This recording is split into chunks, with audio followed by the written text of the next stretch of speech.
Bukas ng gabi sisimula ng pahalik sa imahe ng Jesus Nazareno sa Quirino Grandstand sa Maynila. Ang mga paghahanda roon, maging sa ruta ng traslasyon, alamin sa balitang hatid ni Bam Alegre. Nakahanda na ang steel barriers at mga tolda sa Quirino Grandstand.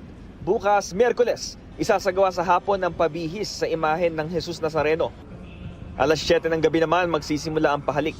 May bagong sistema sa pila sa pahalik, lahat ng mga deboto kailangan dumiretso sa Calao Extension. Sarado kasi ang Katigbak Drive.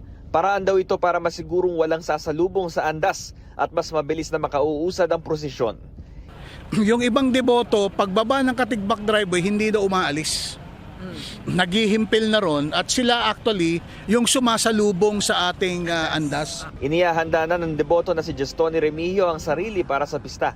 Sabi niya mas maganda ang bagong sistema ng pila. Kailangan po malakas ang katawan natin para pahiyan na tayo sa pagbubuhat ng Kailangan lagi tayong kondisyon. Alerto na rin ang mga otoridad para tiyakin ang seguridad sa traslasyon ng Jesus Nazareno sa Biyernes. Ayon sa pulisya, 18,000 na pulis ang ide-deploy, kabilang ang 1,000 intelligence operatives na hindi naka-uniforme at 800 pulis na Hijos del Nazareno rin. Sa Minor Basilica and National Shrine of Jesus Nazareno, nasabihan na rin ang mga vendor na hindi sila maaari magtinda simula bukas hanggang mismong traslasyon. Kaya si Elsa Erico maagang nagtinda ng mga replika ng Jesus Nazareno. Marami-rami na rin, kaya lang sa ngayon matumal kasi. Kalendaryo naman ang itinitinda ni Michael Monte na isa ring deboto. Yung lang po, sa kalusugan. Kalusugan at sa financial din po. Birthday naman ngayon ng deboto na si Melchor Carullos.